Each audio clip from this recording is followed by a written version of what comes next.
Welcome back. You're still on to Good Morning Nigeria, live on the network service of the NTA. As a prompt for our conversation on impact of Mali, Niger, and Burkina Faso's exit from ECOWAS, let's take this background report by Oyeyemi Ajayi.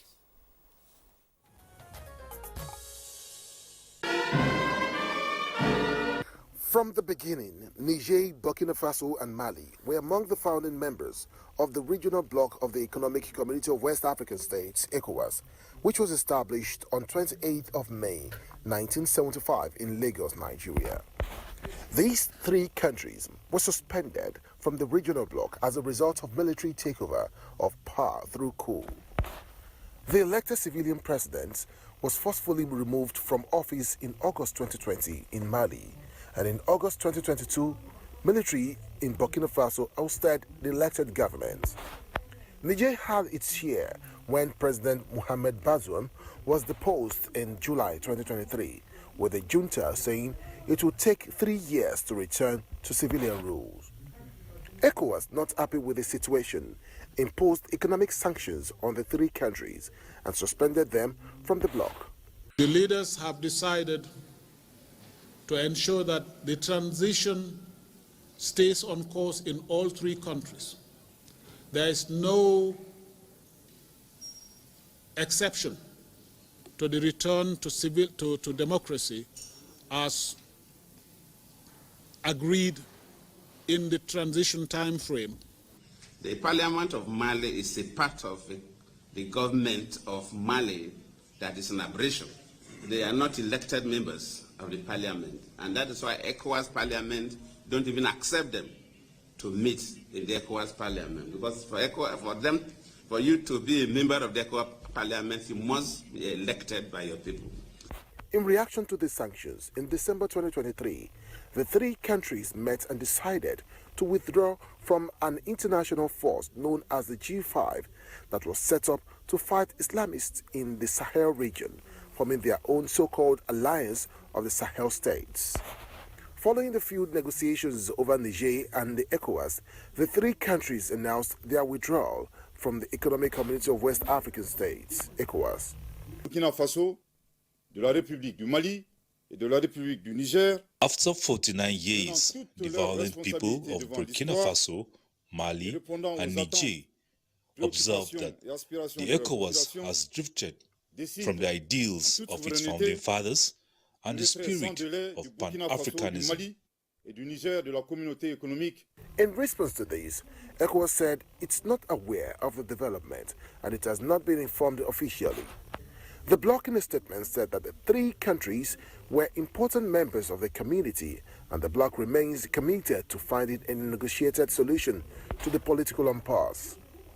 Analysts are of the views that if the withdrawal of the three countries stand and accepted by the ECOWAS, issues relating to free trade and movement of goods and services will be affected across the region.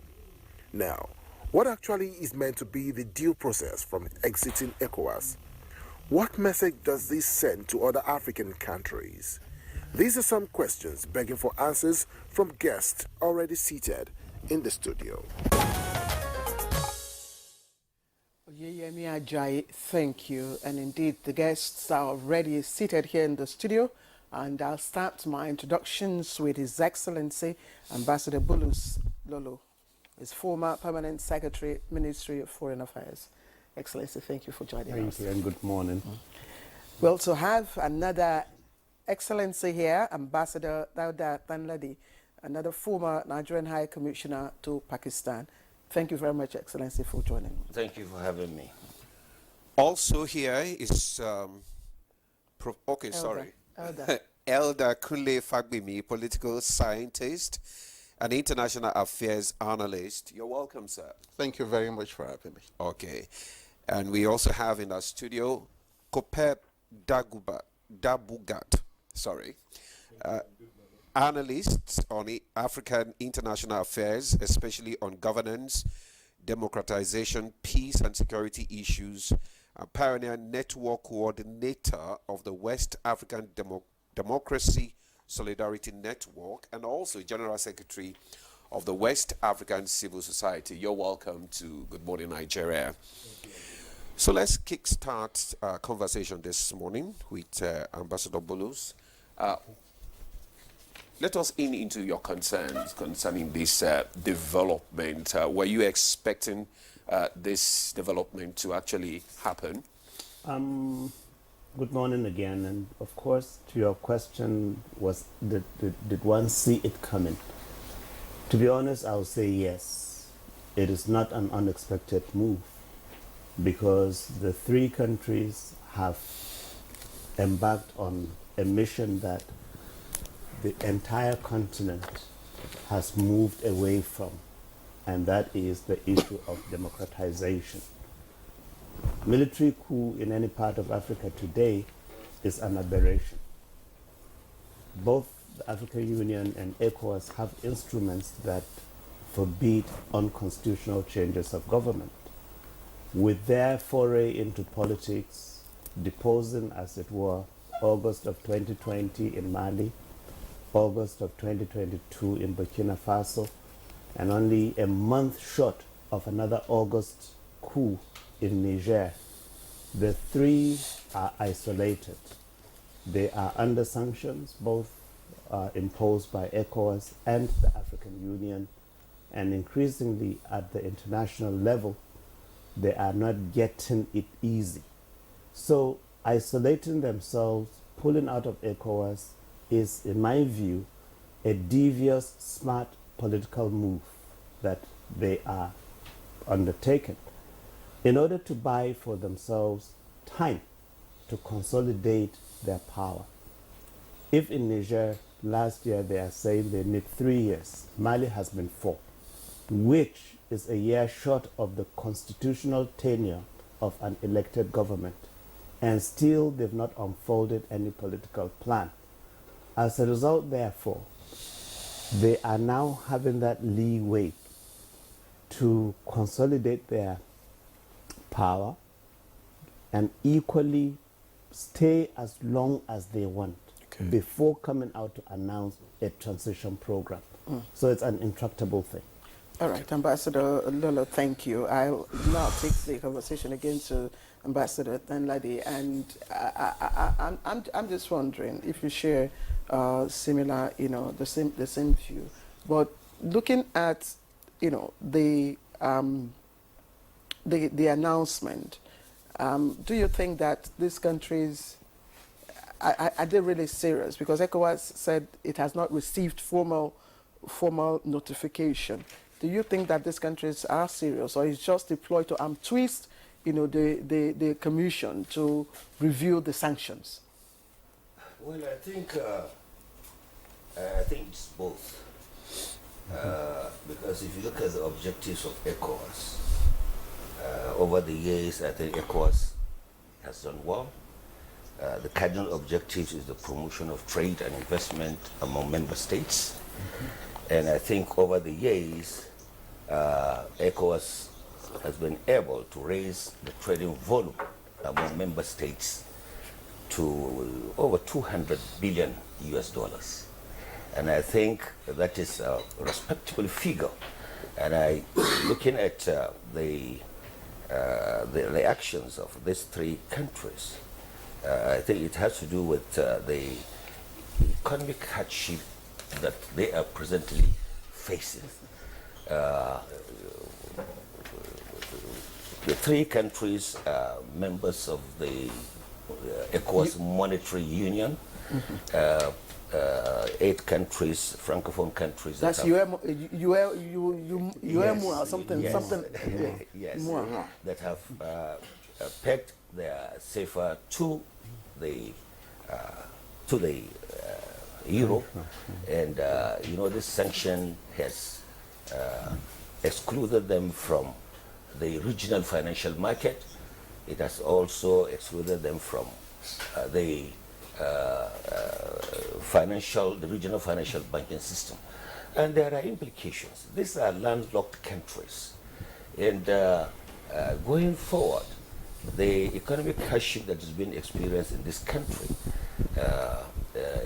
from lack of electricity to basic amenities, has really created economic hardship that has now forced them to adopt a strategy. And I believe this is a strategy, and going forward, I strongly believe that ECOWAS will come up with an antidote to address the situation, so that we can make progress. Thank you very much, sir. Thank you for your thoughts there. Let's go to Elder Fagbemi now. I want, number one, I want to have your thoughts on this development. And also, would you say that the region should just allow them to leave? Permit me to take off from where Ambassador Lawless stopped. Okay.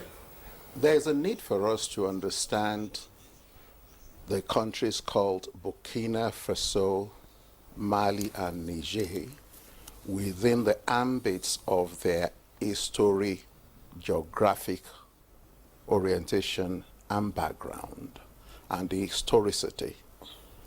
From the Mali Empire to the Songhai Empire.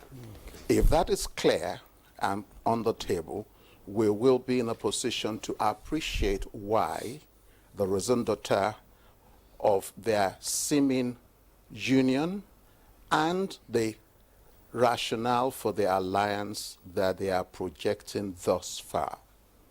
Once that is clear, then we need to now talk about the political economics associated with that particular constituency and jurisdiction. When you discuss the political economics of it, you'll discover that currently in terms of the GDP, nominal GDP, they only have just about 5% of the total for ECOWAS. And in terms of the per capita, you're talking of just less than 6%. However, in terms of land mass and the demographics there too, they constitute 54% of what constitute ECOWAS. So if we're discussing them, it is within that understanding that we're dealing with a territory that is significant in terms of the history, geographic orientation, the historicity, and the relevance. You remember that you have the Timbuktu centers of learning and things like that. So it's not just an ordinary territory that we're discussing. And the exit that they are talking about currently, like Ambassador Lolo, and this is part of why some of us feel that the foreign service of the Nigerian state is now, in terms of quality, diminished. Because this ought to have been foreseen, and the Nigerian state ought to have been properly guided. Why did we get to where we are today? ECOWAS transitioned from ECOWAS of government towards ECOWAS of citizens. Doing that, it meant that we need to now take a lot more into consideration concerning the feedback and the mood of the citizens. The citizens in Burkina, Mali, and Niger are so desirous of having changes, because you need to understand why they will agree to a military coup d'etat, why they will support and sustain a military interregnum beyond and close to what should ordinarily have been a constitutional tenure. It's simply because they have a political economics that they needed to address locally, and incidentally, they are getting the best of the situation currently. The former dispensation, until this series of coups started occurring in there, was that they were getting very little, if not insignificant, from their exports. And the exports that we are talking about is about uranium. The uranium is sold for over 210% of what they are told, and about 2,000% of what they actually receive. So you have that to contend with. Incidentally, and this has not been properly captured in the analysis that have helped us to shape the management of this jurisdiction that we are making reference to. And that has to do with the leadership structure of the authority of heads of state and government. It should interest you to note that we are dealing with a situation where there is a seeming disdain against Nigeria's leadership of ECOWAS. Okay. You need to understand this clearly. Out of all the 49 plus years, Nigeria has ruled as chairperson of ECOWAS for 15 years, 9 months. The 10th Nigerian president is in office. Each and every Nigerian president since return to democracy in 1999 has had the privilege of being chairperson. So the moment you understand that, the grandstanding of the politicking and international diplomatics that we have to contend with is such that it was not a welcome development, again, to manage this crisis at this material time. So that, I'm coming, let me just land. Yes, please do. So that we need to appreciate the fact that some of the background materials that the authority of heads of state have used came from the ECOWAS Commission, which in itself is defective. And the defects of those analyses, those position papers, is what has steered us in this direction, that we are now playing into the ambits of a larger international global politics, which they are trying to use Africa as a sustained contestation. As a springboard. Elder Fagbemi, thank you. But just again to, make a remark about, Nigeria's leadership of ECOWAS. And I will say it's understandably so. If Nigeria, is the highest, contributor, financial contributor, I mean, you expect that Nigeria, she'll take the lead. I mean, United Nations, we all know who is the highest, financier of the UN and who leads, issues at the United Nations. But thank you. You've raised some very valid points, and I'd just like to bring in COPEP into our discussion. Now, if you look at the article, in the revised ECOWAS treaty, I think one or two of the articles, I can't remember particularly now, there's provision, for countries willing to exit. Article 91. Yes, Article 91, for countries willing to exit. So, ab initio, there is an understanding that some countries will exit. Mauritania did so, in 2002. And I mean, heaven did not fall, or hell did not fall. Now that these three countries, have indicated, they want to leave. And if you consider Mali, Niger, and Burkina Faso, they are the heaviest indebted members of the ECOWAS. So apart from landmass, and I'm wondering, what landmass has got to do with it? Thank you very much. Well, let me start by maybe correcting that they have left. They have announced that they have left. Okay? Well, but ECOWAS of course, is saying that they have not received yes. a formal notification. Yeah. And the analysts say it is an extraordinary situation. So for now, let's believe that they have left until otherwise proven. But back to your question. This, I don't think, has anything to do with geography. I think it has to do with the condition that they face at the moment. Just as I think several of the other speakers highlighted. You see, under the sanctions imposed by ECOWAS, they've been able, they've passed through a lot of economic hardship, particularly Niger. In fact, the sanctions put on Niger are the worst sanctions that it has experienced since its independence, you know.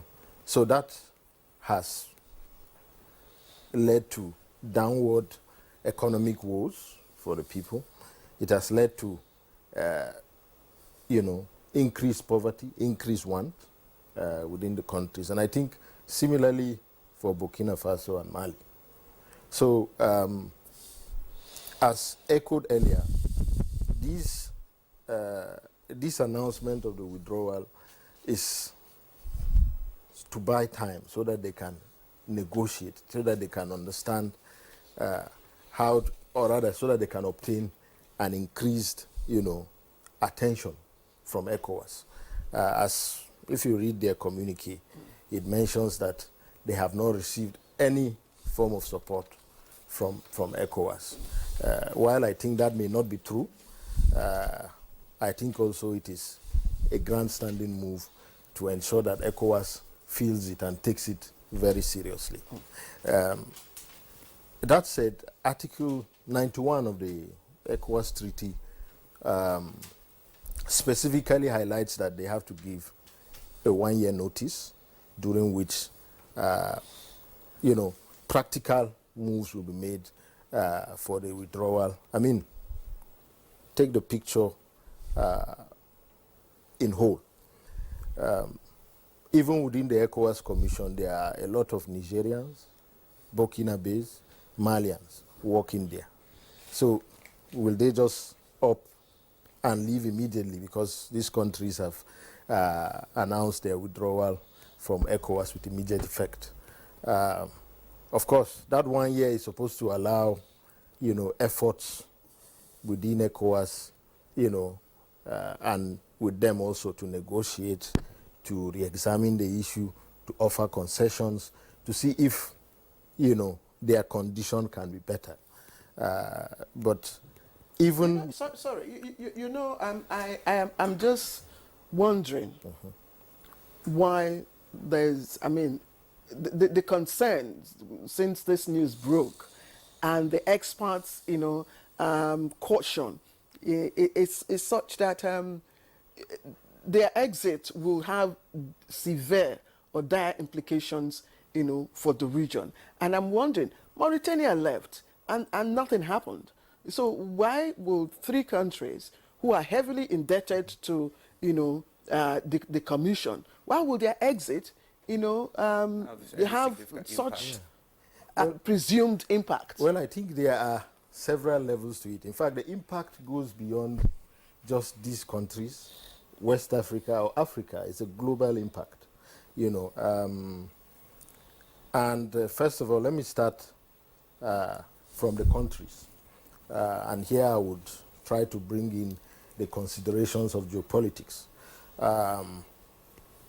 Let me just be quick to say the exit of France or the expulsion of France from these countries has given room for Russia to sort of come in. And we can speculate that perhaps, given the connotations of geopolitics at the moment and the fact that Russia is trying to, you know, flex its muscles and woo people, you know, onto its side. You know, we are almost back to the Cold War era, even though now it's not about the espionage and the proxy wars, but it's about, you know, getting international support. So that said, we can only imagine that Russia might have promised several things. I don't know, but I'm just speculating, you know. So at that level, that is an implication to consider.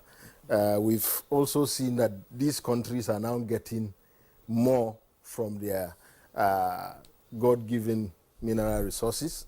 So that also is a consideration for them.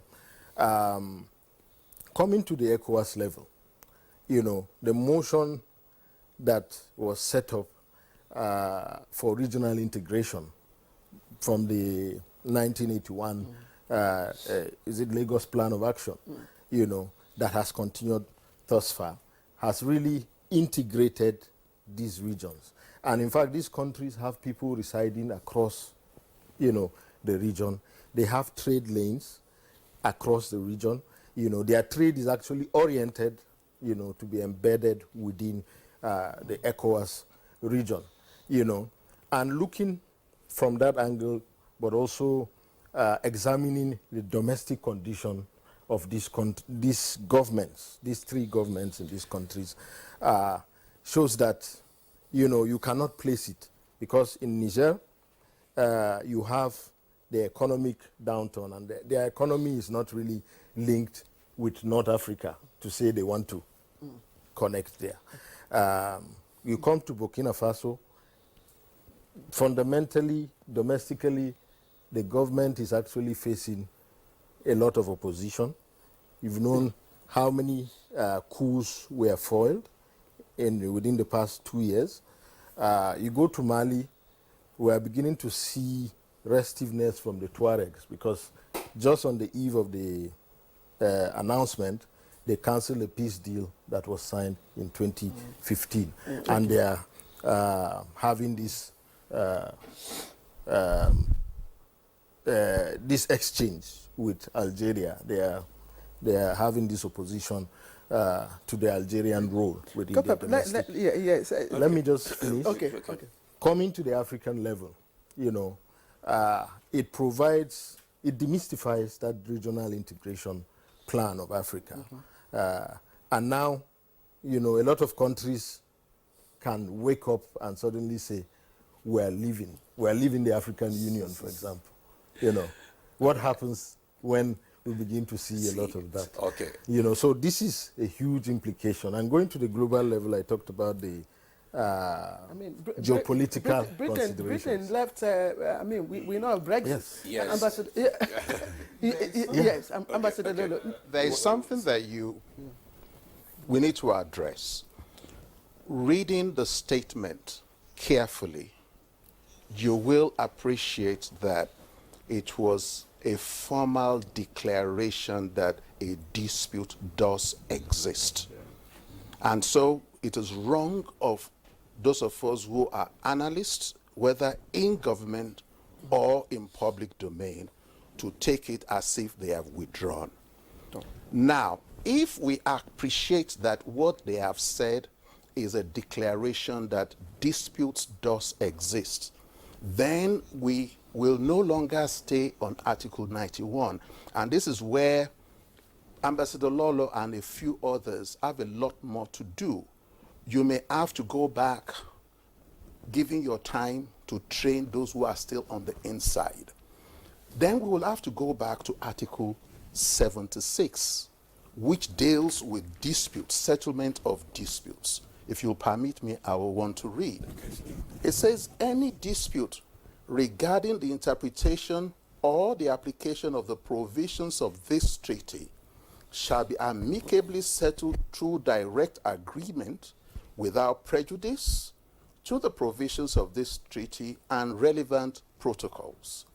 Failing this, either party or any other member state or the authority may refer the matter to the court of the community, whose decision shall be final and shall not be subject to appeal. It therefore means that the right way to go where we are now is to activate innovative, responsible international diplomatic efforts that will help us to understand that the announcement was made 3 days after NATO activated what is called an exercise that they are doing, which is tagged Solidarity Defense 2024 exercise. And there are a series of other exercises, military exercises for this year, all spanning between January 22 to May 31 of this year. So when you're discussing the geopolitics and you are discussing the dynamics and why will they announce this only few days after Secretary of State of the United States visited? And why will this be happening when you have the conversations ongoing on the Russian dynamics and the North Korea? So we are not dealing with a small game here. Okay. So we need to activate the dispute resolution mechanism, and we need to shift focus away from discussing that they have left. It is unfortunate that a kind of statement that came out from the Commission came out without reference to Article 76. It is unfortunate that the statement that came from the Nigerian Ministry of Foreign Affairs was structured the way it was.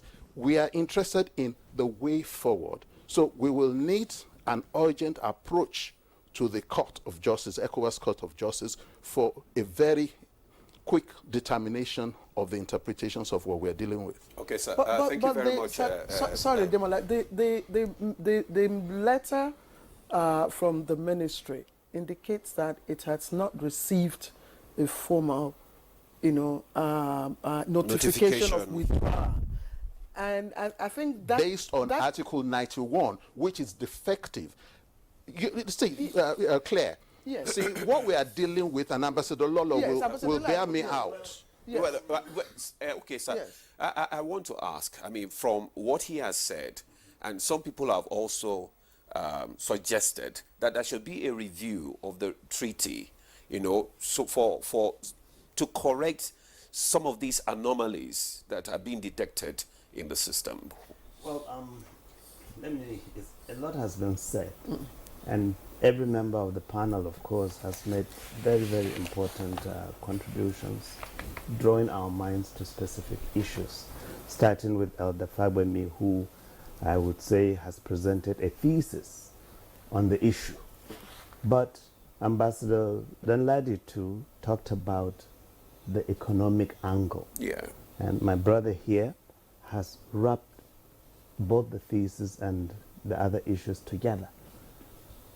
In my mind, we must now try to peel the different layers of the onion, because we are dealing with a very big onion. For me, there is a cry coming out of Burkina Faso, Mali, and Niger from the citizenry. And all this coalesces around the issue of governance and the disconnect between the leadership and the citizens, where the political leadership has failed the ruled. And that is why you see the overwhelming support in these three countries for an aberration that I have called. Speaking elsewhere, since the unfolding of the events or the announcement, I've had cause to sort of speak, although tongue-in-cheek, when I said it is a storm in a teacup, in a way.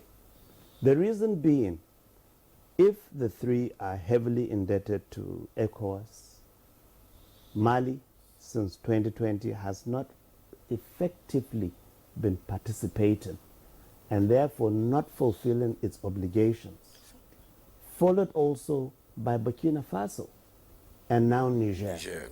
Okay?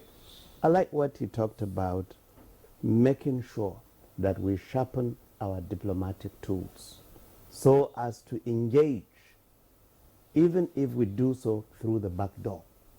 Because whether you talk of Article 91 or Article 76, by the declaration on behalf of the three countries, and interestingly, they joined individually, but then are exiting as a group. That is not in conformity with the protocol. So, can two wrongs make a right? Certainly not. And if you invite them today to go for arbitration, they have already withdrawn. So they are not bound by the treaty anymore. How then do you respond to them?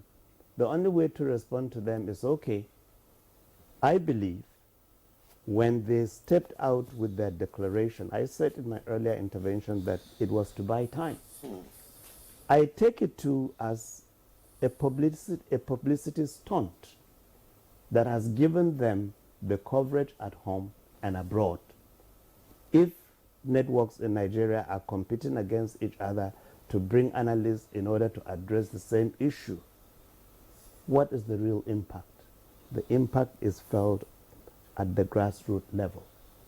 And whether it is the military, whether it is civilians, the grassroots is paying the heaviest price and bearing the heaviest brunt of the crisis. And therefore now, Russia suddenly is looking as that angel that will save these three countries. But Russia is mired in its own crisis. Yeah. We must not forget, Putin is going in for an election that in all expectation he might win, because he has not been known to lose any election. And his percentage may even be higher now than ever. Why? He is the hero that is restoring the dignity of Russia, even if it is coming at the expense of a country like Ukraine. What example do we draw from Russia? And what then is happening? The economic end there about uranium is valid. And it exposes the hypocrisy of our partners who will come, exploit our resources, and condemn our poverty. Even China, that is seeming to be a benevolent partner on the continent. How much is China taken out of Africa? We don't question these. So when I go back to the issue of governance that I talked about, we need a leadership that is sensitive, a leadership that is sensible, a leadership that is responsive, and one that will always put the interest of the masses first and foremost, rather than survival of individuals.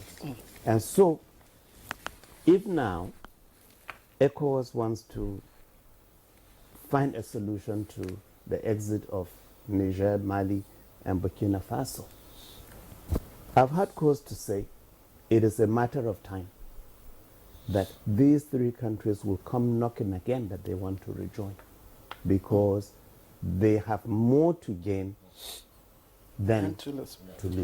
Ambassador Lolo, thank you. Let me bring Ambassador then Lady into a conversation. Again, I'd like to refer to Article 5.3, which talks about obligation of member countries. It says, each member state undertakes to honor its obligations under this treaty and to abide by the decisions and regulations of the community. Now, these three countries, have not fulfilled their own obligations to the community. We know Mali, again, rather than restore constitutional government, it has stayed beyond, the provisions of the treaty. Niger, the same thing. Burkina Faso, the same thing. And now that they have gone ahead against the provision of the treaty to form an alliance of the Sahel, and are seeking, some form of, support, whether military or economic support, from an external community, without, again, recourse to the provisions of the treaty, which says that you must transmit, this cooperation, to the Secretariat. So, and I'm wondering now that, they are doing all this. Are we now blaming Russia? Are we now saying, look, this is the hand of Esau, trying to get back and also to, fight back NATO? Is that a possibility? Yeah, well, I think His Excellency Master Bulus Lolo and Prof, who prefers to be called an elder, have made a very good analysis of the situation. And I think I will try to look at it from the other side of the coin, that the present ongoing polarization, ECOWAS should be very mindful. Yeah. When these three countries disrupted their civilian governments. They cut ties with France. And of course, they pitched their tent with Russia seeking for military support. So what does that tell you? It tells you now that there is possibly a Cold War, as my brother had said here, between Russia, NATO, Europe, and the USA in ECOWAS. And I think ECOWAS must be very mindful that the progress that has been achieved in terms of economic integration, security cooperation. As you know, Niger has been part of the multinational task force that contributed in combating the menace of Boko Haram in the Lake Chad Basin. Having said that, we also have to narrow it down to specific interests, even at the bilateral level. For example, between Nigeria and Niger. We share about 1,600 kilometer borderline. States like Borno, where I come from, Yobe, Jigawa, Kano, Katsina, Sokoto, all have very close affinity, ties with Niger. And going forward, the president, during his campaign, promised to complete one major important project that would boost the economic fortune of ECOWAS, and that is the gas pipeline from Nigeria right down to through Niger and to Algeria to supply gas to Europe, following the fallout of the Russia-Ukraine war, and of course the certification of supply of gas from Russia to Europe. When you look at the volume of what will be transmitted gas, you are looking about 30 billion cubic meters of gas that will be supplied to Europe, and that will translate to billions of dollars, raising the fortune of not only Nigeria but the ECOWAS countries. Already there is a loan package from Europe for about 13 billion US dollars for that particular project, and in view of this political crisis, it may stultify that particular project. The other important project which Nigeria was pursuing, and it was promised by the president that it will be completed, and that is the rail line from the Kano-Maradi rail line, which is about 248 kilometers, the cost of about $2 billion US dollars. Now, if that is done, it will boost economic activities between, not only between Nigeria and Niger, but within the ECOWAS countries. Again, that will be stultified if we do not apply caution and diplomatic strategy to see that we mitigate this grandstanding, which is as a result of the economic hardship that this country is going But this is not a now, case between Niger and Nigeria. Yes. This is a case of ECOWAS. But you see, it will affect the entire ECOWAS countries. Yes, even at the bilateral, it will affect the entire countries. Because if you look at what ECOWAS has achieved over the past few years in terms of free movement of goods and services, today we have the ECOWAS passport. People move around within the ECOWAS countries freely. Now, the implication of the exit, if it happens, is that it will be a major setback to the 50-year progress that has been achieved in terms of the integration of the ECOWAS countries, the economic integration of and the security cooperation. Right now, we are facing very serious security challenges in the Sahel. And at the moment, when you look at what is happening within the multinational task force, Niger, since this coup, has not made their troop rotation.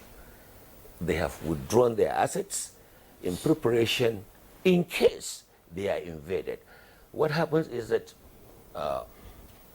the jihadis, bandits, ISIS, ISWAP, drug cartels, human traffickers will now have a free field to reign if there is that disintegration in the security cooperation among the member states of ECOWAS. And I think... yes, Ambassador. I don't want to lose my thought. Okay. Because listening to Ambassador Dunladi, and one would be tempted to ask, who is the winner in the whole of this game? The winner is criminality. Yeah, that's the winner. Because a window now has been opened for bandits, terrorists, and all manner of criminals to have a free reign across West Africa. And both sides are going to pay a heavy price, wherein the leadership in these three countries, I'm not a prophet, but let me make a prophecy here, that it will not take long, whether they remove their military uniforms to transform themselves into civilian leaders, which is what, after testing that sweet honey of political power, that has a way of, it's an addictive thing, they will want to perpetuate themselves in office. So after testing it, they will not want to give it freely. The same people will come knocking on the door of ECOWAS to be admitted back. This is my prophecy. Okay. And it will come to pass. Like Mauritania. Precisely. But now, the issue here is, of course, we are pointing to immediate effects. It's a setback to Nigeria and a setback too to Niger, because internally, whether we like it or not, they are facing their own internal tensions. I like the question you asked. Who is the winner in all of this? And, we've had a lot of mixed, reactions. I heard someone say, look, even the ECOWAS passport. It's like Ambassador. Yes, I'm coming to you. Yes. I just want to follow up on what yes. Say. Who is the winner, really? And I think the elder here has talked about the balance of power, the geopolitical balance of power, and the interest of countries like Russia and China in exploiting their resources. Please note that 60 to 65% of France's power, the raw materials, comes from Niger, the uranium. So if you say who is the winner, criminals, bandits, ISWAPs, and of course the superpowers that have vested interest in these countries. The question is, right from the 60s, when African countries got their independence, have the colonialists really left? No. Have they really left? Yeah. That's a big question. Ambassador Nana, you say, I was going to say that, some people, when this matter came up, and some people said, look, even the ECOWAS passport we're talking about, has been misused and has been a source of even the criminality, and the surge in insurgency. True. The trade liberalization, the free TLS. goods movement of goods and persons, have played a significant role in integrating, the sub-region. But how much, in terms of the economic, objectives of boosting trade amongst, member countries, have we achieved? So if we begin to look at all of these indices, and you begin to consider really, the continued relevance of ECOWAS, you begin to ask, as he said, is it not time to look at the provision, some of those provisions of the treaty, in line with what some of these countries are requesting? Kopep. Yes, I want to draw us back again. Please don't draw us back. No, to the countries, to the conditions of the countries. You see, this announcement that was made, in fact, the citizens didn't know anything about it. Exactly. They just woke up and saw it being announced on the TV. So you would see that it's not really a societal thing. That said, coming from the dimension of the economic gains achieved by ECOWAS, I think to a very large extent, the economic sanctions have really affected that, that connection with ECOWAS, because I would say to a very large extent it negates, the economic objectives of ECOWAS, because if Niger, Burkina Faso, Mali, due to military rule, will now be subjected to a very harsh condition that, that significantly takes them out of the economy for too long, then it's something, we should worry about. I don't know how we're going. That's why I had said in the beginning that let's take it that they have left. Okay. Otherwise. Okay, thank you very much. So from your thought that it's obvious what you're saying, that the sanctions actually can be said to be very responsible for their pulling out totally. Yeah. But we'll come back to the discussion after this break. Stay with us. From the boardroom at the broad streets in Lagos to the main street. On to Good Morning Nigeria, where we are examining the implications of the withdrawal of Mali, Burkina Faso, and Niger from the ECOWAS. We still have our guest in the studio, and before we went on break, a lot of issues were raised. Now, let me direct the next question to Elder Fagbemi. I want to actually ask, is it right to blame any person or nation for these crises, or the right thing should be to identify the root cause and to address it?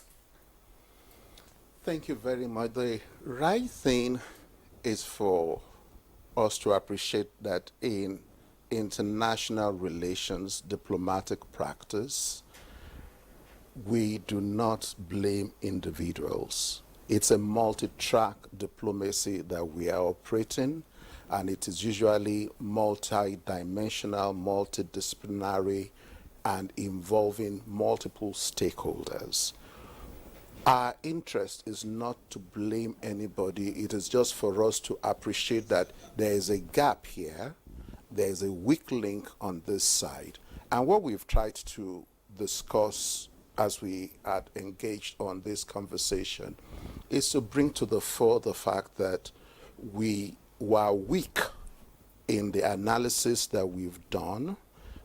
We were a little bit binary. We were just looking at the exit of a constitutionally elected personnel and government without seeing clearly that there are political, economic underpinnings, without appreciating there is the historicity of the crisis that we need to consider, because if we had considered early the historiogeographic orientation of those three countries, we would have seen the Mali Empire, Songhai Empire connect and correlation, and we would have begun to appreciate the need to enlarge our understanding to the natural resources that are embedded in that jurisdiction, which is a sort of an excitement to the international community. Interestingly, we have mentioned Russia, we have mentioned China, but we've not mentioned South Africa gold exploration teams that are operating there as well. And that is an interesting dimension. So you again have an intra-Africa dimension of the contestation and land grabbing that we need to discuss. But painfully, it comes back to the idea of each time we must draw the net and let it be a very large net, and then bring everything in and then sift them and compartmentalize them appropriately so that we can make necessary adjustments. Earlier on, we were trying to explain to ourselves that these countries have not been honoring their obligations to the community. That is understood. It's a fact. But at the same time, have we, over the years, implemented the articles of the statutes and treaties and protocols associated with our coming together. Unfortunately, we've not been able to do that.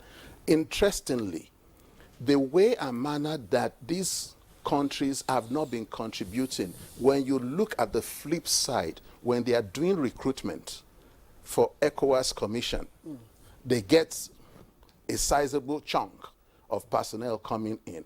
Ordinarily, it is at that stage that we ought to have been a bit decisive and bringing it to the fore that, okay, you cannot have this unless your government is going to be paying your salary in lieu of their contribution.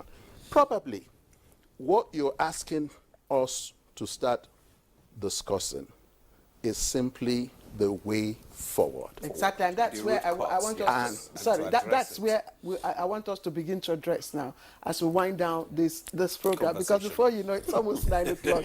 So let's begin, because a lot of people have said, look, Nigeria has a big role, and understandably so, in addressing this whole matter. And I'm looking at it from the point of view. You've raised an interesting issue about the office of the Commissioner for Internal Affairs in the ECOWAS, and I'm wondering, what if we had the office of the CPAS? We used to occupy the office of the CPAS. Would this matter have arisen? I doubt. Yes, Ambassador. Ambassador Nali. No. Well, I think it all depends on the strategies and policies of foreign policy, which possibly could impact on the activities of the Commission.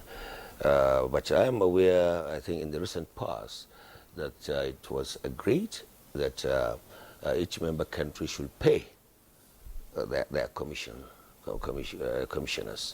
which I think that has to a large extent created some sense of responsibility by member states. But would it have changed the dynamics? Possibly. Looking at our experience, you see, I think there is a need for us to really look at what is democracy. We may have to redefine democracy. When you talk about democracy, you are talking about good governance, you are talking about the observation of the rule of law, the provision of social amenities, qualitative education, all right, employment opportunities. And I think if this are in place, possibly it will reduce, it will be an antidote against constitutional change of government. You know why I asked this question? Sorry, yes. You know why I asked this question? Yes. Because when Nigeria occupied that office as Commissioner for Peace and Security, Mali had issues. And the way it was resolved didn't give Mali the audacity to pull out. So even the Gambia. Even the Gambia. Yeah. Let me so, come in yes. Well, I think we're forgetting one thing. The commission does not have powers. So whoever is commissioner, or even the president, will derive his or her powers from the authority of heads of state. yes. Because the commission is there to serve the member states. Exactly. In and of itself, it lacks any power. Okay. So it's not about who occupies what position. I think our question here is, what has gone wrong? And I alluded to it earlier when I said the leadership has failed the citizens. And there is that loud cry coming. So what should Nigeria begin to do? Well, by our example. As a way of resolving this. But, well, Nigeria alone will not resolve the issue or the crisis. But Elder Fagbemi has drawn our attention to one thing: the external interest in the affairs of West Africa and the affairs of Africa as a whole. I found it quite laughable when the Troika in the three countries talked of ECOWAS being influenced by external powers, but then Russia has suddenly become an African country. Okay? And on a serious note, unless our leaders wake up to one reality, that whatever we call home is the only home we have. Yeah. Migration that has become an electoral issue in Europe and in the United States. It's about what? The color of your race. A white South African will move and integrate anywhere in Europe, America with ease. If I wake up today to want to migrate, I'll either take that perilous route through the Sahara or at the border with a valid visa, I'll be sent back. Meaning what? Make your home attractive. Make your home safe. He talked about the daily needs of the ordinary person. Fix those issues. Then you'll have less of criminality, you'll have less insecurity, and all of us then will be each other's keeper. Okay. Let me just ask, let me bring in into this conversation now. I mean, from all that have been said, it is obvious that the needs of the people is very paramount. Sure. Because if you remember that in the 60s and the 70s, the coups that we were having was not related to this development. And now that we're beginning to have democracy, and we're now beginning to see a resurgence of coups in West Africa, how do we begin to address this? Because if care is not taken, it's likely going to weaken ECOWAS and is most likely going to prompt other countries to begin to take a similar step. Thank you very much. Let me highlight two issues. First, I want to deepen what Ambassador started saying about the failure of democracy across our region. I think several studies have come out to prove that Africans, West Africans, are overwhelmingly in support of democracy, but the political class has failed the citizens by not being able to live up to the expectations of the citizens. So that's one aspect. We need to have a serious conversation about the practice of democracy within our region and what it means, to sustain a democratic system region-wide. On the other hand, you look at ECOWAS also, and genuinely I would say we've had over the years a lot of echoes of the need for a lot of reforms to happen within ECOWAS. Critically, because you made reference to citizens, and as a civil society expert, I would say that up till now, ECOWAS has not been able to operationalize that aspiration of building an ECOWAS of the people rather than an ECOWAS of states. What do I mean? They've not been able to put in place a genuine, a robust, consultative process, framework, and strategy to ensure that the citizens, I'm not talking here about just civil society organizations being involved or business concerns, I'm talking about the community. How do we get the community about ECOWAS? Let me give you one example. We have just less than 2 minutes. Along the borders of each country, you find that northern Nigeria, southern Niger, southern Burkina Faso, northeastern Cote d'Ivoire, and northwestern Togo. What has ECOWAS put in place to reintegrate these people that from time being they were together? They are still the same people. How do we begin to have those serious conversations with the people and listen to the people? what do the people want? Again, ECOWAS as an institution must begin to, realign its rules. Yes, I'll allow you a minute, Ambassador, but I want to bring in again Elder Fagbemi in a minute. We just have 2 minutes. In a minute, yes, the pull out of this, eventual pull out of this will affect, the single currency union efforts, which of course have been on the line for a very long time. But again, I want to quote Professor Bolaji Akinyemi, what he said in his reaction. He said, there must be a role for Nigeria. Nigeria does not have a hostile relationship with Russia. Therefore, there ought to be some tough talk between the foreign ministry and the Russian embassy as a way out.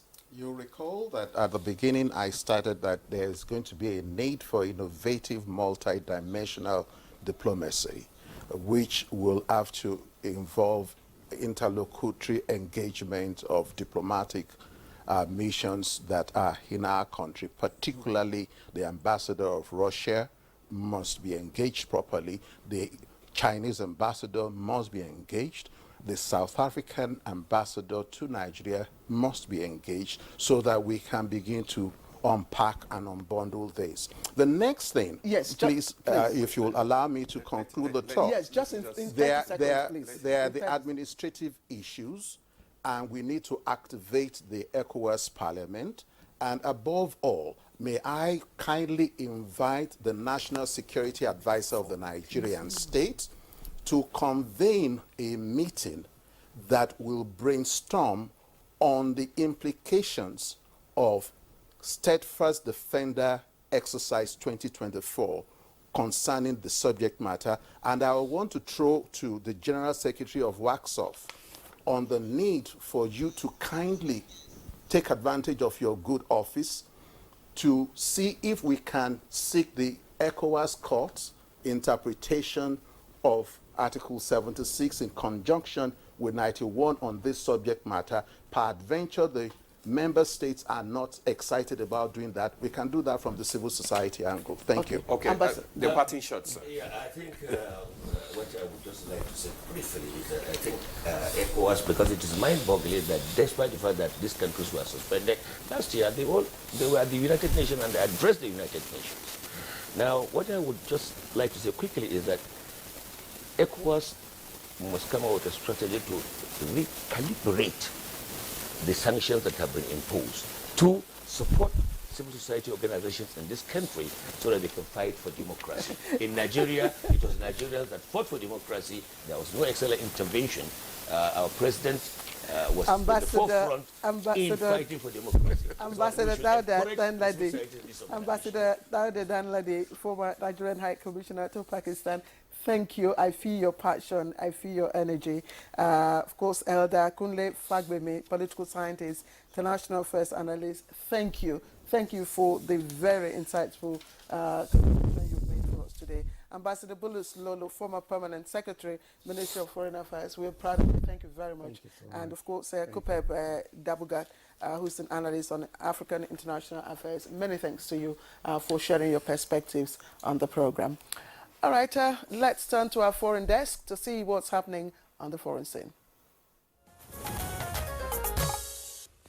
In South Africa, the National Executive Committee of the ruling ANC has announced a decision to summarily suspend Jacob Zuma as a member. Citing the committee's sources, local media reports that the former president will be held before the party's disciplinary committee. Last December, Zuma publicly announced he will campaign and vote for the newly established MK party. In endorsing the party, Zuma said he could not support the ANC of President Cyril Ramaphosa. However, the ANC constitution states that disciplinary proceedings may be invoked and instituted against any member or public representative who joins or supports any organization or party other than the ANC or its alliance partners, COSATU, the SACP, and SANCO. The country's general election, scheduled this year, is expected to be highly contested because the ruling ANC, which has governed the country since Nelson Mandela became South Africa's first democratically elected president in 1994, faces a myriad of challenges. Yeah, it's now time for sports. Sports update. Let's have the sports now. Côte d'Ivoire have qualified to the quarter-finals of the 2023 Africa Cup of Nations after defeating oldest Senegal 5-4 on penalties on Monday. It was a positive